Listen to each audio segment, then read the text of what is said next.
Alrighty, what do we got going on today? Seriously, really, we're doing this again. Good morning, everybody. Steve here, and welcome to The Varied Life.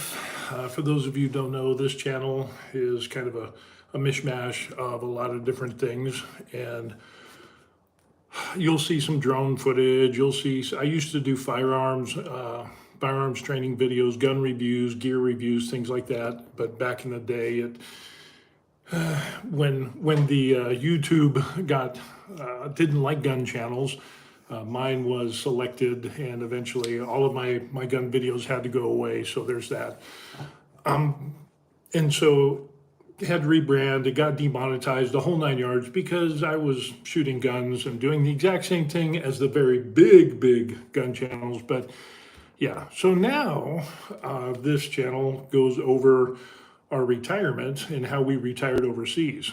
And so that gives me a lot of time to work out and, post some stuff on socials. And it's unfortunate because now the question is natty or not. And for those of you who don't know, the natty question or not question, it refers to whether a person is natural in their exercise and the physique that they gained, and we're going to dive into that, or not. So whether you use some type of supplementation, be them legal or illegal or a combination of the both, that seems to be a big question. So I've noticed on social media where it has got to the point of where I've done a lot of study and a lot of research on exercise. That's kind of my main thing now. Since I don't have guns, I try to make big guns, with these things. And it's just what it is. I work out 4 days a week. I watch my nutrition really well. And I've gotten deep into exercise. I've gotten... I'm looking at how muscles work. I look at studies. I exercise muscle groups with different angles, different techniques and strategies, and so on and so forth. And then also look at studies. And I share that information on the over 40 fitness pages that I belong to and over 50 fitness pages I belong to. And so I'll give some advice. People ask, and so I give my advice. Other people give their advice. And usually you'll get that guy. Funny how it's not women. I just realized that. Most of the time, no, matter of fact, so far, I've had 0 women that have asked natty or not, or a person, what they'll do is they'll ask the question, so what supplements did you use, and don't tell me it was just nutrition and creatine, they'll throw out that attitude comment as if it's a gotcha moment where, oh, I got you, you're fake natty. And it's not the way it works with me. I know there's a lot of people that do that. There's, the Liver King, he's notorious for that. Mike O'Tren, or you might know him as Mike O'Hearn, the gladiator guy. He claims that he's all natural, but he's not. And then, Liver King got found out as doing, 11 grand in human growth hormone supplementation in and of itself, not counting all the other steroids. So the question is that I get is those gotcha statements and saying, oh, supplements, don't tell me that creatine, blah, blah, blah. And it's like, no, I'm very upfront about what I do. I ended up... I've been doing fitness on and off my entire life. Okay, I joined the Army at 17, so that was my big, boom, introduction to physical fitness was basic training, getting dusted off, I was in basic training when you did road marches and ran in boots. So yeah, it wasn't really good for the feet, but it was what it was. Matter of fact, they were still drill sergeants were still beating people up when I was in basic training, and then they stopped it about halfway through. What does that tell you? Yeah, I'm old. And so yeah, there's that. So doing fitness on and off, I got involved in lifting weights during the time in the military, got injured in the military, laid off, lifting weights, got back on, injured again, and so on and so forth. Was in a helicopter crash. It wasn't exciting. It just, herniated a number of discs in my back. So now I have chronic pain. Thank you, Uncle Sam, and Lowe's bitter helicopter maker. Yeah, it is what it is. But eventually I got to the point of where I could exercise again and took physical therapy, and I had a lot of stuff going on. So I ended up working out, and usually what people will do is, I'll post some pictures before and after. That's kind of a thing, is you do the before pictures and the after pictures, and people will, oh, well, you must have done steroids, you must have done this and that. So this is me coming clean. That was me at 210 pounds and skinny. You can see nothing edited. It's not like I made the picture smaller, thinner, or whatever. I had the pot belly, I had the jiggly butt, no arms, had a little bit of man boob action there. And what I ended up doing was going up to 263 pounds, and that was at my heaviest. I think I got another picture there of where I was like, yeah, that was me. So I was pushing 263 pounds, and then I cut down to 245 pounds. And so that's me at 56. I was 243. That was April 2022. But yeah, I've done a lot of work, and to be honest with you, it ends up that all of that was totally PED free. So PEDs, performance enhancing drugs. Now, my regimen was I started out working 3 days a week, and then eventually I got to working out 5 days a week. There was, I think, about 8 weeks or so where I ended up working 2 days or 2 times a day, 5 days a week. And yeah, that was kind of interesting. Probably won't ever do that again. But yeah, I was measuring everything I ate. I was hyper strict on my nutrition. That's when I dived into nutrition to figure out how to bulk and how to add weight. And of course, when you cut from 263 down to 245, you learn how to cut, which is, thankfully, that was a godsend. I was eating up to 5,000 calories a day, and that is exhausting. Going to the gym is the easy part. But all of that was natural. And I took protein powder and creatine, and so that's it. So it was about exercise, recovery, nutrition, or nutrition, recovery, whatever. Those main 3 things there. And intense workouts. I mean, some really intense workouts. So even back then, and even now, I go to the gym on post. I'm retired overseas, and I go to a military post gym because I have free access, and it's free, and they got an awesome gym. I will work out, and my tank top will be drenched. I put in effort. I would say I'm probably one of at the gym that I go to, there's probably maybe one other guy that puts in the same amount of effort that I do, and he's in his 30s. I'm 56. So learning how to do exercises correctly, how to work the different muscle angles, and how to flex and contract those muscle groups that you're exercising, because a lot of people lift and they don't do that. But yeah, it was all about that, and meal planning and prepping and understanding macros and finding out what works for me, and bulking, and I'm getting a little bit too flabby, let me cut down on this and increase the protein and blah blah blah. I was eating up to, at one time, 275 grams of protein a day. So I was eating 5-6 times a day. I was supplementing also with protein powders, whey protein, and the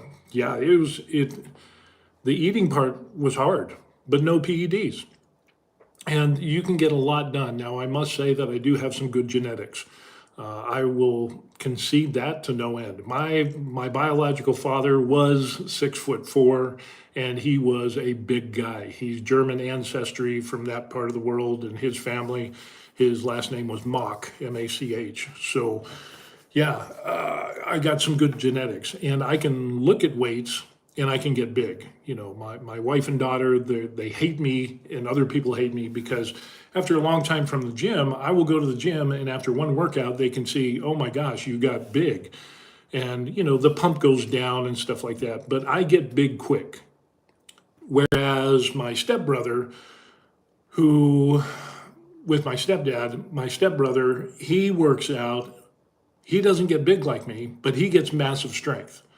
So I think I got the better end of the deal. You know, he tried weight gainers and the whole 9 yards. So genetics is involved in that. And like I said, my real dad is 6'4". Of course, he's not alive now, but you know, he was a big guy. And if you look at him and then look at me, I don't even have a picture of him on here. No, I don't. No, but you know, I don't have any full length pictures of him. Isn't that weird? But I do have a headshot of his prison picture. Yeah, that's a whole nother story. But all of that was without PEDs in doing that. So going from 210 pounds, bulking up to 263, and then going down to 245 was all no PED. So people will throw out this gotcha moment as if, you know, oh, you're a fake natty. And it's like, no, I was absolutely natty, 100%. Now, a couple years later after that, I kept having symptoms of low testosterone. Of course, I had a lot of symptoms. I had symptoms of low testosterone, I had depression, anxiety, I was dealing with PTSD and so on and so forth. So my mind was like a mess, a total mess. But getting into exercise is good, and getting, you know, and having healthy nutrition is definitely a bonus, and that helps, but it doesn't cure your PTSD or depression or anxiety. You know, some people say they have depression and then they go to the gym, they work out and they eat, and then they feel better. Well, you probably didn't have depression, you just felt down. Yeah, I had debilitate, or how do you say that word? Debilitating? I had terrible depression. So, and yeah, saw some really dark times. And then you sprinkle in the PTSD, and yeah, it's just the trifecta, the perfect storm of mental health disease and very, very dark moments. So anyway, long story short, after a couple of years, after I did my no PED recomp, I ended up getting tested for low testosterone. Now, the VA is notorious for not treating service members, you know, or veterans. What are the odds? They're the bottom of the barrel. There are some good VA doctors, but for the most part, the ones that I had experienced were worthless. So when I had my test and showed my low testosterone, they're like, yeah, that's just part of getting old. You just need to get used to it. So I had the VA doctor who was old, who was telling me he has the exact same symptoms, and I just need to suck it up and get used to being old. Yeah, that's, and he wasn't really helpful on the PTSD either. He's just, oh, you know, you just need to exercise, and you know, obviously he was clueless. My regular PCMs, and I had a couple of them, because we ended up moving and changing doctors and so on and so forth. They were the same mind of like, nope, you're fine, you know, unless you're, unless one doctor said, unless your values go down to that of an 80-year-old man, we're not going to put you on TRT. And it's like, what? Seriously? So I can be, and if you know anything about TRT, your TRT levels kind of spike at 20, and then as you get older and then you get down into your 80s, this is the lowest that they will be. So here I am in midlife, and then the doc is saying, unless your levels are down here, forget that they're low for your age that you're at now, we're not going to put you on TRT. Yeah, it was just insane. So I ended up getting on a TRT clinic, and this was a couple years after my recomp, and got on TRT. And it treats my low T symptoms. It helps with my PTSD and depression to some degree, which the way I got into that to begin with was by another veteran who was like, hey, you might want to get your testosterone checked. And he says, because people with PTSD and been through traumatic events, they tend to have lower testosterone. And there's actually some research that you know points to that direction. So apparently it's like, if you see a number of traumatic events or a traumatic event and you get PTSD, you kind of have a dump of so much of your hormones that are just your body responds and just dumps everything, that it kind of like affects the on off or the flow switch of your testosterone, so to speak. And so that way it ends up you just kind of blow your load, and now you just suffer with low T. So that's really interesting. Yeah, because that's definitely seems to be a thing. So anyway, long story short, get onto a TRT clinic, and they're like, "Oh yeah, you definitely got low T, and you've got all the symptoms and everything." And so from that time on, I've been on TRT. Now, TRT, testosterone replacement therapy, is something that you will be on for the rest of your life. So I will be on it for the rest of my life.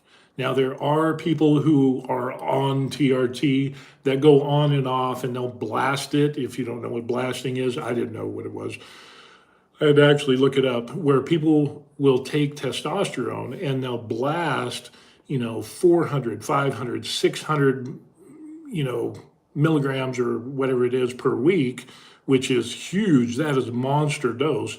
And then they'll blast that, and then they'll gain a bunch of muscle because that's what it does. Part of the things that it does combined with the nutrition, and they gain a bunch of weight and muscle and so on and so forth. And then they'll go back down, and then they'll do a PCT, which is a post cycle therapy, where they take like some medication that will bump up their natural testosterone. I don't even know what the stuff is because I don't do that. But they take this medication that kind of bumps up their natural testosterone production, and then they go back to their normal levels. Before they were blasting it. Blasting is not TRT. That is abuse of TRT. My dose is 120 for the week, and that's kind of low. And usually what I've seen, and the other people I've talked to, doctors will start them out on 100 a week and then maybe 200 a week. So I'm at 120. It treats my symptoms, helps with my PTSD. I have good labs. I don't have to take any other medication with my TRT. And so I'm happy with where I'm at. My doctor has said if you want to bump it up a little bit, maybe go up to 150, see how that works. You're welcome to do that. We just need to get some blood labs. Let me know if you do that. We'll get blood labs and we'll see how that goes. There's a lot of blood tests involved. Getting you to a place where you got to get a blood test before, and then they say, okay, well, yeah, you have low T, and we're going to put you on a regimen, and you do like 6 weeks, you'll do another blood test, they'll adjust the dose or whatever, and then they'll do another 6 weeks, and there's another blood test, and until they can get your dose dialed in, and yeah, it's an involved process. So there it is. We got some comments, and Time Lord says, I'm a shape. Unfortunately, the shape is currently round due to the last 7 years of being on over-the-road truck driver. It's been rough getting reined back in, slow progress for me at the moment. Whoa, that's awesome. Thanks for being a truck driver, dude, because I got some friends who are truck drivers, and they tell me what truck drivers do and how much stuff is shipped over the United States highways and byways. Yeah, it's truckers, so thanks for that. I was in a shape, but I was skinny fat. I had the potbelly stomach that was going over my belt buckle. I had the jiggly butt, but as you saw, I had no arms, no legs, no chest. Had a little man boob action. So that's why I went on the bulking thing and did my body recomp. But it just takes time. Honestly, it's nutrition. The hard part is the nutrition. Going to the gym was easy. Now, being a truck driver and being that type of job, that would be a little bit harder to do, but it's possible. But yeah, it's a good thing that you're jumping back on the train. Freedom Baby says, just tuned in. I'm on TRT and would like to retire in Korea, but I'm concerned what the protocols are in dosing that they prescribe. Yeah, that is very interesting. Now, I've got a story about this. I wasn't planning on talking about this, but yeah, here in Korea, TRT, you would think that I'm retired in Korea. You would think with Korea being the bastion of cosmetic surgery, medical tourism for cosmetic surgery, and looking good and doing the whole 9 yards, all of that Korea would be on top of TRT. They are not. Of course, when I left the United States, I made sure that I had like a 90-day supply, got with my doc, hey, I'm going overseas for 90 days. Can you, send me 90-day supply of my meds and stuff? And they're like, sure, yeah, no problem. We have people that travel all the time. So when we got here to Korea, and I'm retired military, so I have TRICARE Prime, and then I had to switch that over to TRICARE Overseas Select, which is not a big deal. So that allows me to go to hospitals that are in network here in Korea, Korean hospitals. So I have to get my other meds transferred over. So I got to go to a Korean hospital. You can go to military base, but they're so short-staffed of doctors that trying to get an appointment as a retiree, especially here at Camp Humphreys, is almost impossible. They will tell you, yeah, it's once in a blue moon that you will get it. You can go to the emergency room, but you're going to wait 6 to 8 hours because there's service member and families that wait, 4, 6, and 8 hours to get into the emergency room because it's the overflow of not having enough doctors. So here's the story on the TRT in Korea. So I go to a Korean hospital that accepts TRICARE, and I see the endocrinologist whoosy guy because they don't have PCMs here. They don't have like a primary care manager that you see and say, okay, well, I need refills for this, this, and this, and they'll do that. No, you have to go to the specialist for that thing. So for mental health, I need to make an appointment with a psychiatrist. For my chronic back pain for the injuries that I got in service, I have to go see that pain management specialist. And then for gastric reflux and other things, I got to go see the gastro guy. So I have to make different appointments with all of those people, which is kind of good because I don't have to see a PCM and then get referrals and then see that guy. It's just boom, straight to see and, get the stuff from the horse's mouth. So I go see this guy. And let him know, hey, and I brought my current blood labs showing, what my levels were and all this stuff. And he's like, yeah, we can do that. And of course, my wife is translating.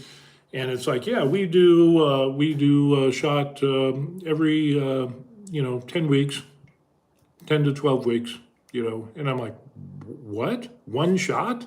Oh, yeah, we do one. And here's the thing. I also found out that you can't self-inject. So in other words, with my TRT clinic that I'm using, they send me my testosterone, they send me the needles, the alcohol prep pads. It's kind of like being, people that do insulin and give themselves injections. You cannot give yourself TRT injections here in Korea. In other words, you would have to go to the hospital. Of course, then you have to do a copay, and then a nurse has to administer the shot every time that you want it, and it's like every 10 to 12 weeks or something like that. It's insane. It's like what and it's so cut and paste. There is no, well, let's check your symptoms. This is what we do, and that's all you get. And if you know anything about testosterone therapy, you will know that I'm on testosterone cypionate. So the half-life of that is about 7 days. So yeah, it goes down after 7 days. So if you get a shot, your testosterone is going to spike up, and then it's going to go back down to the level that you were before. But because you're adding testosterone to your system through TRT, your body's not going to make the same amount of TRT, it's going to make less.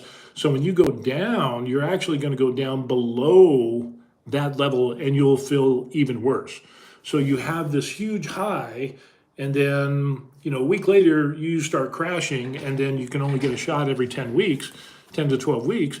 Yeah, it's a lesson in futility. It's worthless. You're going to end up spiking and feeling bad. Your blood labs aren't going to be good. And then you're going to go down and you're going to crash and you're going to, cry at puppy commercials and you're watching Lifetime movies and just, it's bad until you get your other shot. And then you're good for, a week to 10 days. So yeah, it was like, and the endocrinologist didn't understand, and my wife was translating. He didn't understand. He goes, well, your levels are fine. They're really good. And it's like, well, yeah, my testosterone was in the low 800s. And he's like, I don't understand why you need testosterone. I said, no, these are my labs showing where I'm at now. Now I've got labs to show you where I was before. And he's like, okay, but, and then he asked, well, so how many shots do you take? And so I explained to him, I take 3 shots a week and, self-injection, which blew his mind. He's like, didn't understand. How can you do that? And it's like alcohol, prep pad, intermuscular or sub-Q, whatever it is, whatever your flavor of the month is. And there it is. And he's like, no, we don't do that. You have to come into the hospital. So I'd have to drive 15, 20 minutes to get to the hospital for them to give me the shot. And then he's like, why would you have so many shots in a week? Why? And it's like, well, because your natural testosterone production, your body's producing testosterone every day. Now, usually at night and in the mornings, it is higher and then it kind of goes down. So it ebbs and flows kind of like this throughout the day, kind of doing that worm thing. So the more frequent the shots, and what studies have shown is that removes those highs and drastic lows to a more normal level of introducing testosterone in your body. So there's more, it comes down to homeostasis, where your body kind of generally accepts that as it mimics the natural production of testosterone. So you could see him and you could see the gears grinding where he's like, okay, yeah. And then the cookie cutter protocol comes in and it's like, well, we don't do that. We can't do that. I can't, you have to come to the hospital, blah, blah, blah, and you only get it once every 10 or 12 weeks, one shot. And it's like, well, even asking the question, well, if the testosterone and the half-life, you're going to go back down to your low testosterone level and even lower because your body isn't producing that, you're introducing it, so your body's saying, no, I'm not going to make as much testosterone. He didn't seem to grasp that much either, but he did, but he didn't. But there's this automatic default of going back to, well, every 10, 12 weeks.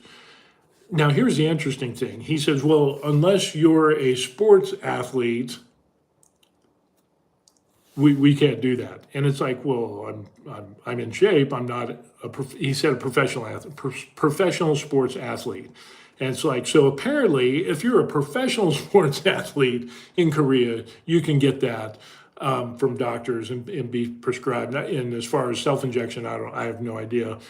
But there's, it's just ass backwards here in regards to TRT here in Korea. You'd think it would be a thing, but it's not. It is like way 60s technology, 1960s, 1970s protocols and the whole 9 yards, one shot and intermuscular in the thigh or in the butt and, with a huge ass needle. It's just not, it's not good.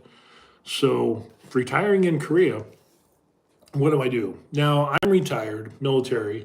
I got a military AP address. So I have a military address on post at the post office. There are some TRT clinics that will ship your medications, and you can get medications through your APOAP retiree mailbox. Usually you're only allowed 16 ounces of correspondence of mail, but there's an exception for medicines and things like that, like CPAP and medical supplies and so on and so forth. You can get those boxes and things like that. So thankfully, I had a couple of clinics, but they don't ship to APOAP. So the last clinic I was at, they're like, oh yeah. And when I joined them, they were great, but they said that they shipped to military addresses, but when it was time for me to actually go and retire here in Korea, they're like, oh, no, we don't do that. No, we don't.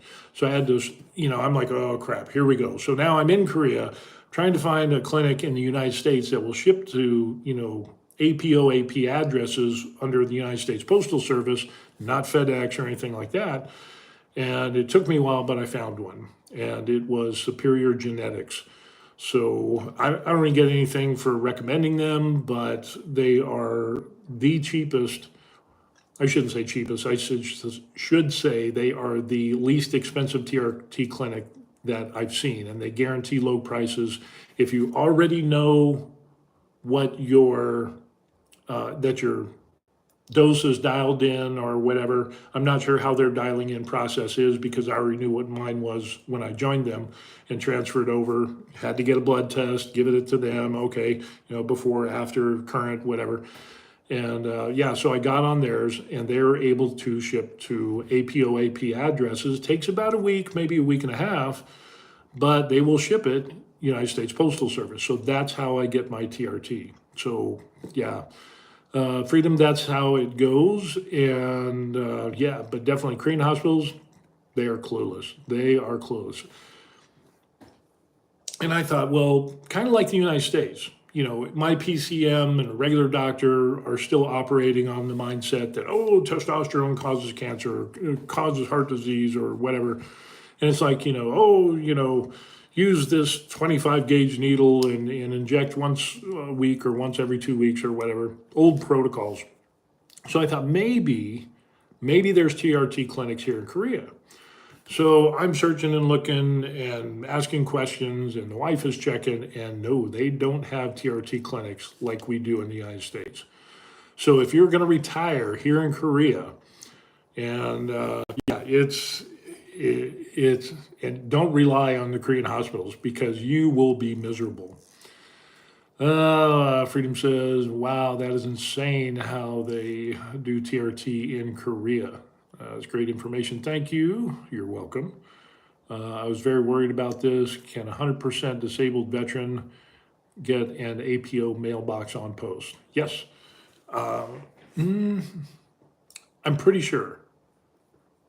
I know that 100% disabled vets can get on military bases. You get your ID card. You have access to the military base, the PX, the commissary, and things like that.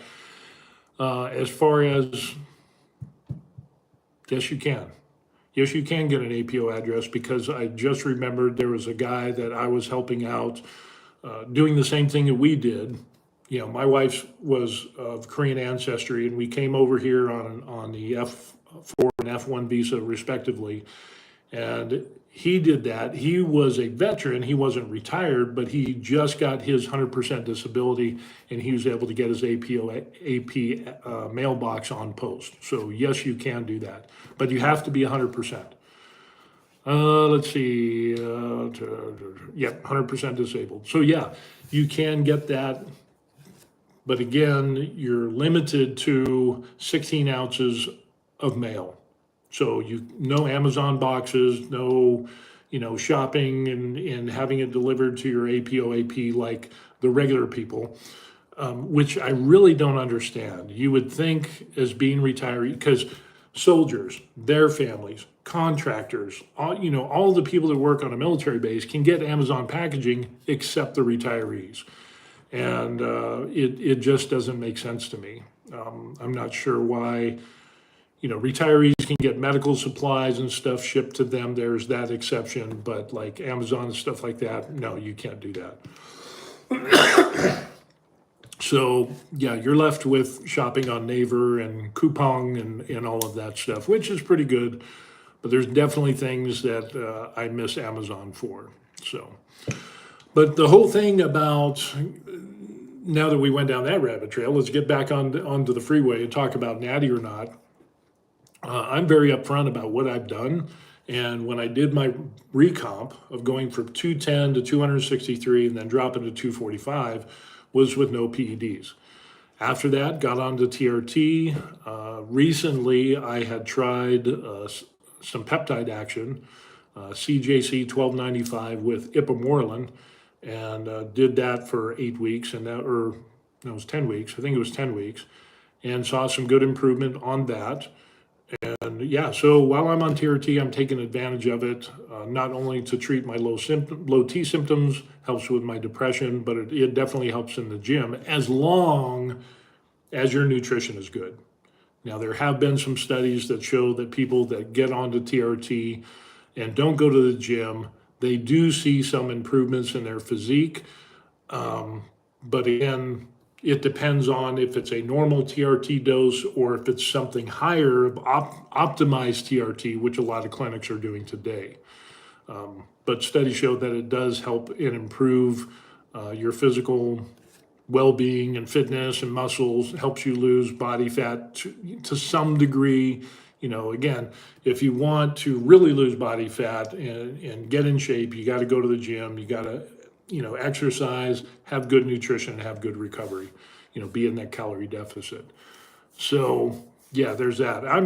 I'll be totally upfront with people and say, yeah, now I'm not natty. Nope. And I don't feel bad about not being natty. I don't know why you would. It's kind of like people seem to have this gotcha moment. Oh, got you, you look good.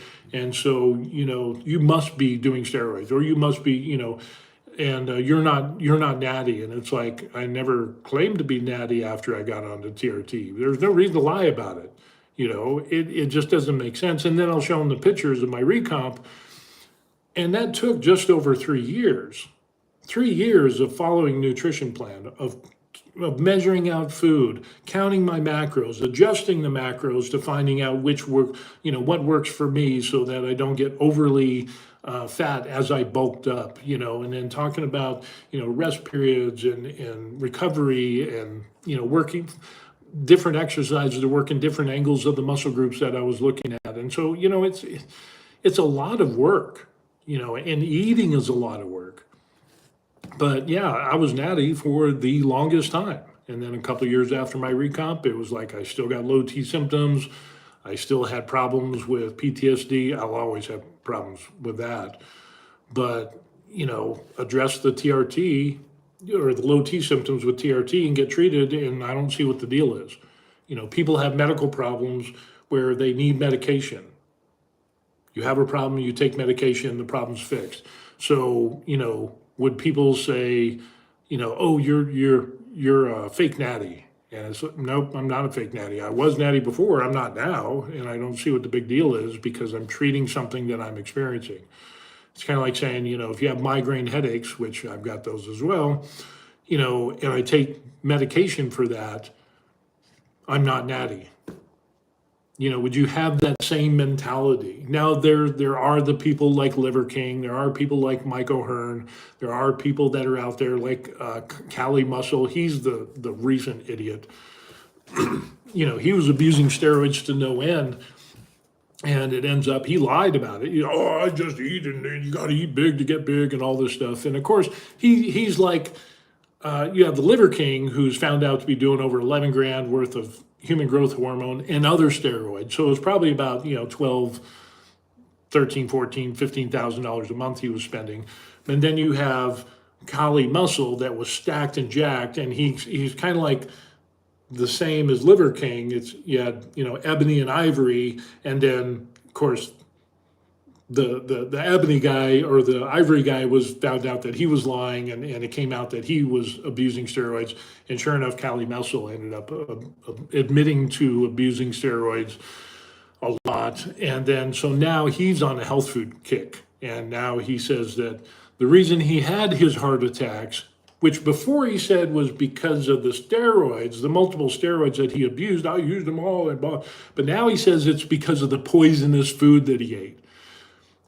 So now he's trying to keep his fan base and expand his fan base to keep the money rolling in. You got to have those greenbacks. So now he's on this whole food diet thing, and now he's just doing this 30-day watermelon diet, which is insanely stupid if you've had multiple heart attacks because of the guy's an idiot. So, and he lies so much. He lies like a rug all day long.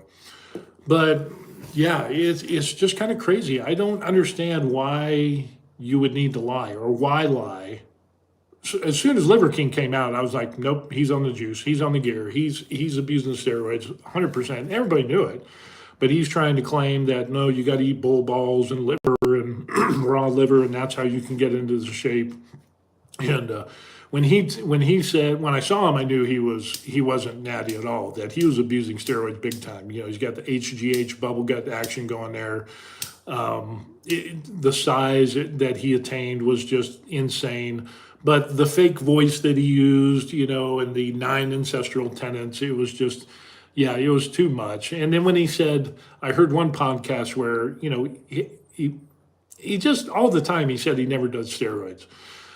But then when he said the reason his testosterone level is so high, and this is when I was like, oh, okay, here goes. This is going to be a good one. Is that his diet of eating testicles and liver and all this stuff boosts his testosterone like 300, 300 times or whatever. It was some asinine claim, and it's like, yeah, that confirms it. He's selling wolf tickets, and yeah, now he's being sued for his supplement company because he said he basically false advertising. You can get like me if you take my supplements. So he's being sued by a number of people right now. So yeah, and Cali Muscle does supplements as well. But anyway, yeah. So Freedom, if you've got some questions about retiring in Korea and how we did it, because Korea doesn't have really a retirement visa for the everyday people like us. It's based on, we were going to retire in another country. We're considering Philippines, Thailand, yeah, Bali at one time, but that just didn't pan out. I think it'd be a good vacation spot, but not to live. But then we found out that my wife, who was born in Korea, raised in Korea, was a Korean citizen. We got married, came to the United States. She became an American citizen. And then we found out that she could return on a long-term visa as a returning Korean with an F4 visa. And then I would be able to be under her with an F1 visa. So as being a spouse of somebody, so that's how all that worked out. So yeah, if you've got questions on that, on how to do that, feel free to send me a PM, and I'll or go on my Facebook page, The Varied Life, and you'll see videos talking about our experience on how we retired over here, talked about our visa system and how there's different ways that you can do that. You can either apply for it in the United States, or you can come here on a tourist visa and then apply for those F1 and F4 visas. There's different ways to do it. You can do it by yourself. Don't recommend it. We got an immigration lawyer here in Korea. It was great. We came over on a tourist visa. But you can get your F1 and F4 visas while you're in the United States and get that all approved before you even get here. And that will minimize your wait time. So if you get those when you're in the United States and then you come here and you already have those approved visas, then you can immediately buy an apartment, buy a car, Korean banking, Korean cell phone service, all of that stuff. You don't have to wait. Our wait time was about 2.5 months from the application of putting in the visas to getting it approved and getting our Korean registration cards for our long-term visa. Took 2.5 months. So it kind of just depends on what you want to do. So anyway, that's the some additional information, but it's funny how people will kind of throw that natty or not dispersion as if saying, oh, creatine, don't give me that creatine bullshit. As if, I'm going to lie about what I did. I'm pretty straight and up forward about it. Before, body recomp, no PEDs. After, I'm on TRT, and I've tried the peptides that I mentioned, and it's like, what reason do I have to lie? It doesn't make sense to me. If you're doing something, be honest about it. I have more respect for people who are honest about what they did and what they're doing. Then you can say, okay, well, yeah, I'll never get to that level because obviously, especially when it comes to steroids. Steroids will take you to that level and beyond. And so when you see people that are like, oh, they put this unrealistic expectation on people by claiming that they're natural, but obviously they're not, which is basically false advertising, in my opinion. So I don't understand why people do that. They're ashamed of, even though professional bodybuilding, IFBB bodybuilders, and Mr. Olympia and World and Classic, all that stuff, the winners, they all say everybody's on steroids. So, and that's just something I'm not going to do. You see too many bodybuilders and fitness influencers that are dying. You had another one dies in his 30s, in Thailand. He moved to Thailand, whatever, stacked and jacked, and yeah, he died of a cardiovascular event. And they're tempting. I was tempted to do steroids, still am to some degree, but when I look at the laundry list, that whole laundry list of all the bodybuilders and all the fitness people that have died from cardiovascular events, and it's like there are much higher occurrences of that happening than with the regular population. The only thing that's different is they abuse steroids. Now, there aren't any studies specifically showing steroid abuse and how there's an increased risk for heart disease and cardiovascular events, stroke, aneurysm, so on and so forth. Enlarged hearts, enlarged organs, and all of that stuff.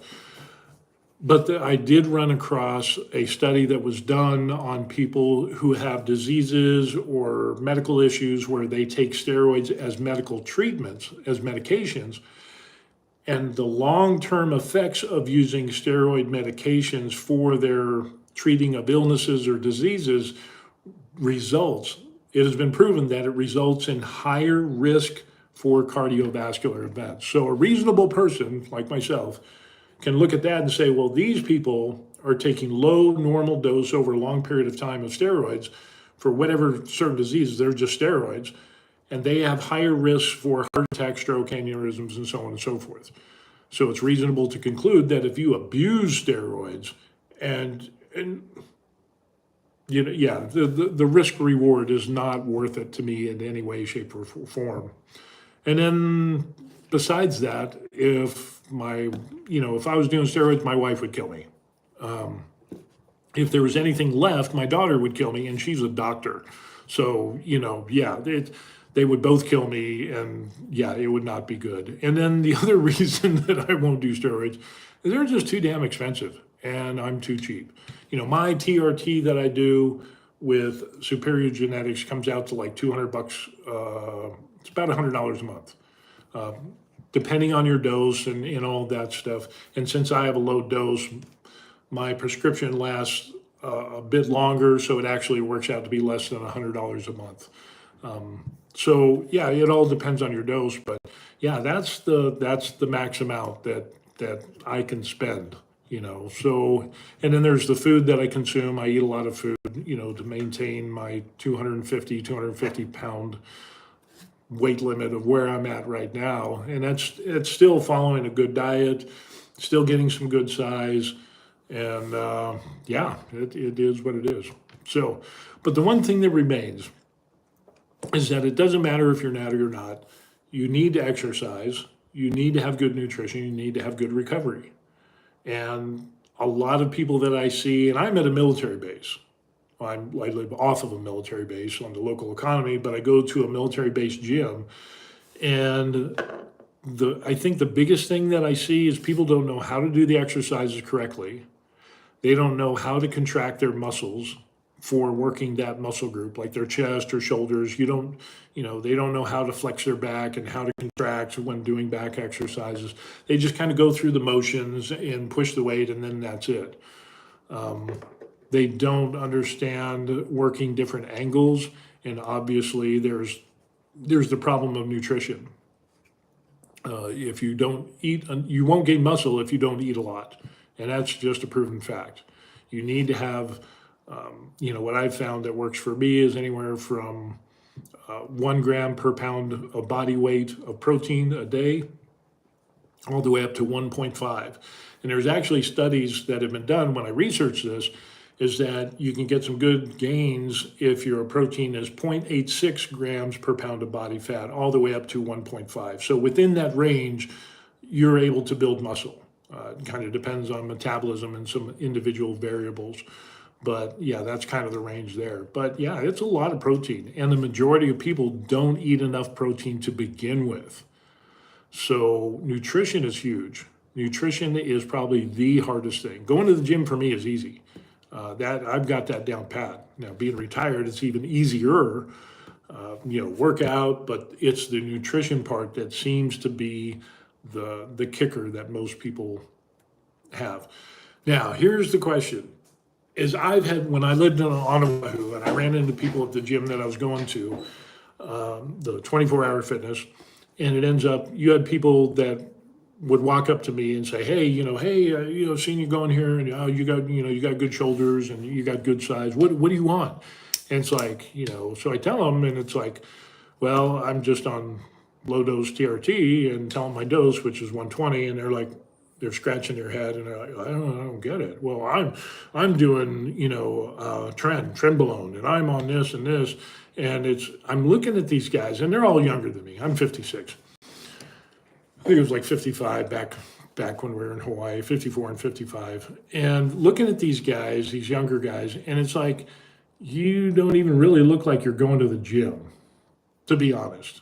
You would think somebody who is on steroids would be in good shape. But no, there are people that go to the gym who think that if they take steroids, that's going to make up the deficit of having poor nutrition and not having, intensity in doing your workouts. You're not doing progressive overload. You're not pushing the limits. You're not operating, you're not getting enough volume in your routine per week. So I don't even know why those people are even getting on to steroids, because it doesn't even look like, it looks like the average gym goer, kind of Ken or Barbie that goes to the gym, maybe does, a couple times a week, a few times, maybe lifts some 10 or 15 pound dumbbells, they've got a little bit of size, but nothing that you would, make you do a double check or turn and look at them twice. Oh, wow, no, they just look like maybe a fit person, maybe a toned person. But when, like that guy who's like, yeah, I'm doing tran and I'm on something else, whatever else he was on, I can't remember. There's three of them. I was amazed because steroids are not going to make up that deficit. And then you have SARMs, peptides, things of that nature that, they won't, your crappy nutrition won't be negated by using steroids or SARMs or things like that, or, testosterone for that matter. You have to put in the work. You need to have good nutrition. You can't outwork crappy nutrition. So, and I'm amazed at people that are, throw shade at others and disrespect and try to say, oh, there's no way you could get in that good a shape with just nutrition and exercise. And it's like, well, what's your nutrition and exercise?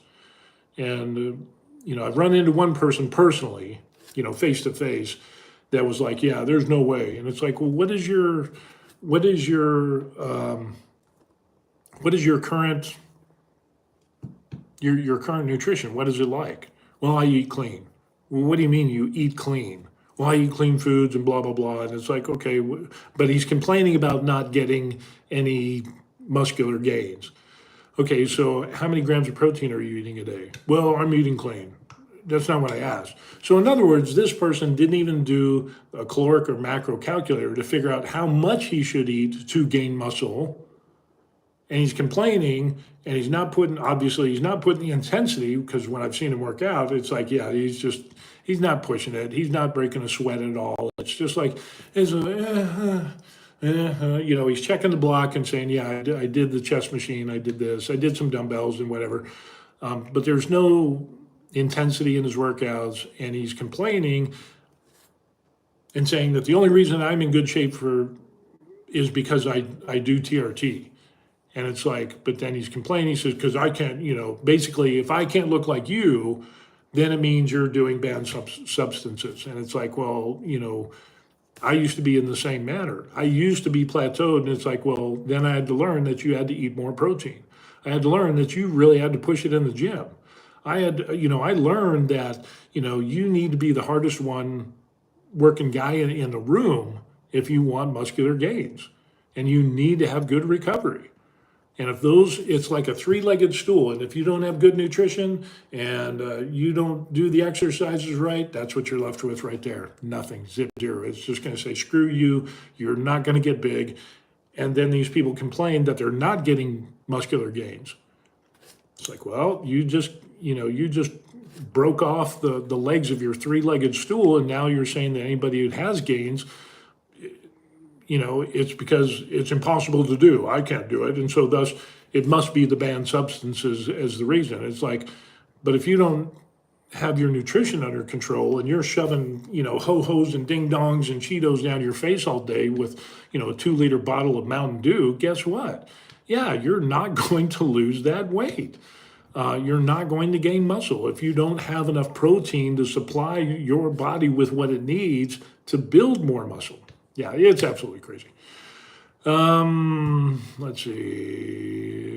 Time Lord says, I'm slowly easing back towards what I used to back when I was a firefighter EMT. I never tracked what I did, and I'm realizing now that I should be. Yeah, and I did too. I was exactly the same way. I was hitting plateaus and stuff like that, and I never really concentrated much because when you're young, when I was lifting in the military, I was, I eat, a large, 1.5 large pizzas by myself, and then drink a gallon of milk and then go to the gym, work out, and I got pretty big and stuff like that. So, I was getting a lot of calories, but it probably wasn't the right calories. But when you're young, you can do that, But we know as you get older, yeah, the nutrition is more important. You got to have good nutrition to be able to get the results. And, even then you got to find out, how much you should be eating. You got to have an exercise schedule, at least 3 to 5 times a week, do resistance training and some cardio for your heart health. Whether it's elliptical or jogging or swimming or, just taking walks after dinner or whatever, to get your steps in. All that comes into play. But yeah, it's a big thing. I've learned a lot when I did my body recomp, and I just really immersed myself for those 3+ years on nutrition, exercise, and yeah, recovery. So yeah, and it's a whole new world, especially if you're retired and you're medically retired, disabled, 100%. Now you're going to have time to be able to do that. So if you come to Korea or you stay in the States or whatever it is, it's nice to be able to focus on your health and longevity and not have to worry about, doing the job thing. I've got my pension, I got some VA disability, and a place where they're trying to phase out, pensions. So now they're doing this 401k, like my daughter's a doctor in the military, and she's decided to do 20 years. And yeah, that's the way to go. But after, I don't think they're going to do pensions anymore. So yeah, if you can end up doing and getting a pension, that is the way to go. That has been a lifesaver, and I'm so glad that we did that. Yeah, here we are, and it's a view of we got our apartment here, which is pretty nice. But yeah, definitely military. I recommend it for anybody, because where else on earth could you get a job where if you get injured on the job that you will be compensated for those injuries for the rest of your life? I would trade in all my disability for being healthy and not being on medications, not having PTSD and all that crap. But yeah, it's, take advantage of it while you can. And without a pension system in the military, I would say a technical job, you get all the benefits from the VA. And so for the Wi-Fi and stuff like that. Like I said, the concrete here and the walls and all that. So yeah, when we go back to Hawaii, we'll definitely, I'm going to be picking up a wireless router with a VPN and all that stuff. So let me set this up here. So that'll work. So yeah, but living in Korea is definitely interesting. The natty or not thing, I don't understand why people lie about it. Even professional bodybuilders, they lie about, oh, I'm natural, and it's obviously they're not. I just don't understand that. But yeah, it is what it is. So before I was natty, now I'm not natty. And but yeah, if you want to get in shape, whether you're natty or not, you need to exercise, have good nutrition, and have good recovery. You got to put in the work. Uh, Even as I'm on TRT, I'm still pushing it. I've gotten to a place of where I've got some real good results, and I could go higher as far as like PRs and pushing heavier weights and so on and so forth. But I'm getting to a place of where it's like, I'm 56, almost 57, and I don't want to be that guy who's, throwing up some massive weight and then boom, ripping biceps out or, pec tears and all that. I don't want to be that guy. That's just not, so I'm going to have to ratchet down a little bit and kind of go into more of a maintenance phase and stop chasing, some PRs. I don't do many PRs, but yeah, it is what it is. So, yeah, but anyway, yeah. Time. If you want to send me a PM on Facebook Messenger, do that. If you want more information, I can cue you in on how we retired the immigration lawyer we use, which was awesome. She's great. And if you have any other questions, check out the Varied Life YouTube channel where I've got some information. Haven't been doing as many videos as I've liked to do about being retired here in Korea because I ended up getting surgery. I had 4 retinal tears, detached retina in this eye, and then 1 retinal tear in this eye. Oh, and I had a cataract. So I had to really ratchet back on working out, let alone making videos and things like that. We were, starting to go do, check out different places and in, coffee shops and attractions, and then the eye thing happened. So yeah, it's been a long recovery. I'm still in recovery. I'm still got some messed up vision here. It's about 80% good. Still have about 20% where I still need to take it easy. Can't stress and over stress or overwork. Good thing I can go to the gym, but just not 100%. But yeah, feel free to send me a message if you want some information. If not, that's cool as well. So anyway, yeah, I just thought I'd make a video and talk about the Natty or not or Natty, and yeah. So that's it. And Time says, been watching your videos when I got a chance. Been a subscriber from way back when you were doing the airsoft training to save. Oh yeah, yeah. Back in the day, for the people that don't know, when I did firearms videos, and what I ended up doing was taking airsoft and using airsoft pistols to train to help me be proficient and save money on ammo than shooting real guns.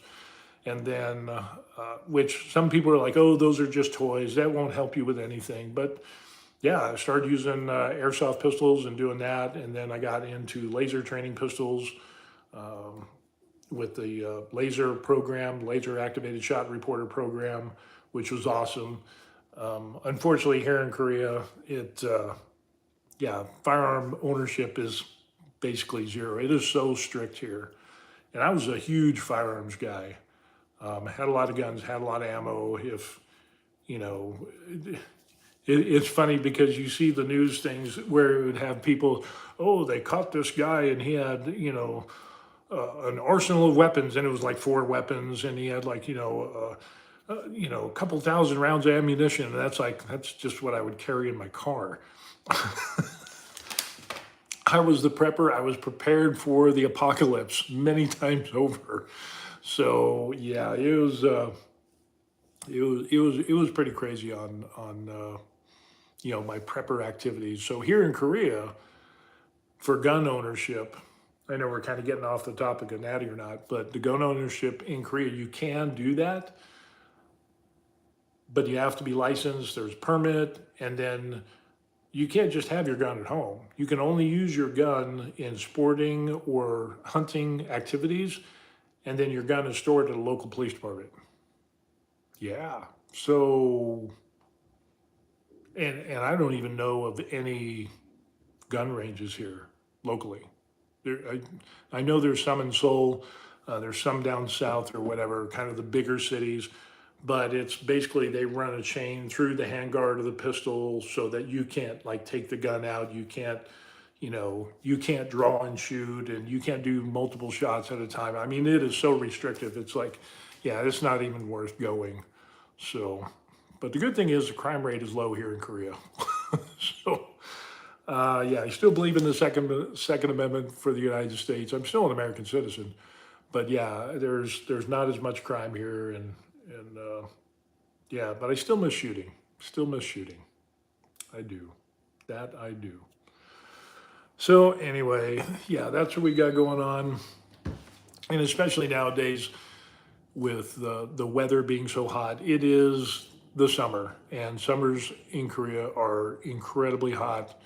It'll get into 90, 93, 95 degrees. And with the humidity, the high humidity, it will feel like 101, 2, 3, 4 degrees, depending on where you're at. It's just miserable. Humidity, heat. It's like, don't touch me, humidity. Don't look at me, heat and humidity. Don't, nothing. You know, for 2.5 months, it's basically I go to the gym. We go to the gym in the morning 4 days a week, and then we come home, and that's pretty much it. Yeah. Let's see. Time says didn't mean to sidetrack your train of thought. Just wanted to know that your info is still appreciated. Yeah, thank you. Appreciate that. As a matter of fact, because YouTube deleted a lot of videos, and then they put strikes on my videos, because back then, you know, as I was getting bigger and my channel was growing and I was getting paid, yeah, then they cut back, and then they started striking my videos, and they didn't like guns. They didn't like, you know, all the stuff I was doing, which was weird, because when I tried to appeal all that, I said, well, this big gun channel is doing the exact same stuff that I'm doing, or I'm doing the same stuff that they're doing. Either way, why am I getting penalized and they're not? And it comes down to money. But I also think it had to do with my personal beliefs, my religious beliefs. You know, I was open about those things, and got some haters and stuff. And it's like, believe whatever you want to believe, but respect, you know, the life, liberty, and pursuit of happiness of others. And when you infringe upon those rights, you know, you're welcome and encouraged to defend yourself. And I guess that message wasn't really well received by the higher ups on YouTube, unfortunately. So all those videos went away, but I did find I had at one time uploaded a bunch of videos to Streamer, or Firearm Streamer or something, Gun Streamer or something, I don't know, some other replacement YouTube site that popped up, and I put a bunch of videos on there. I can't download them, but I think what I can do is I can copy them, and then, you know, which is weird. I can download Facebook and YouTube videos, and, you know, put in the link to that video, and then it'll download onto my computer. But this site that I had my other videos on, which weren't all of them, I just have to screen capture them. And I'm thinking about redoing some of those, some of the good ones, you know, the bring back memories and things like that, and putting them on now and see what happens. Yeah, I don't know. We'll see what happens with that. But yeah, fun stuff. Definitely miss the firearms, miss the shooting, miss teaching. You know, I was a contractor. I ended up teaching firearms and stuff at Fort Campbell, not Fort Campbell, but Fort Carson. Fun stuff. 93 Foxtrot, 35 Charlie in Harrisburg, Pennsylvania at the moment. Today is summer. Yeah, it's heat and humidity I don't like. Yeah, I like the fall, I like the winter, I like the cold, but the heat and humidity, it just sucks the life out of me. So, I don't know, maybe we got to find someplace cold for when it's summer here, we can go and enjoy, I don't know, the North Pole or something, I'm not sure. So, with that being said, I'm going to close this down because I got to get some breakfast, got to feed the body, get my protein in for today. Today is one of my off days, so going to enjoy it and let the body rest and recuperate, and stay inside with the air conditioning, because outside it's going to suck today.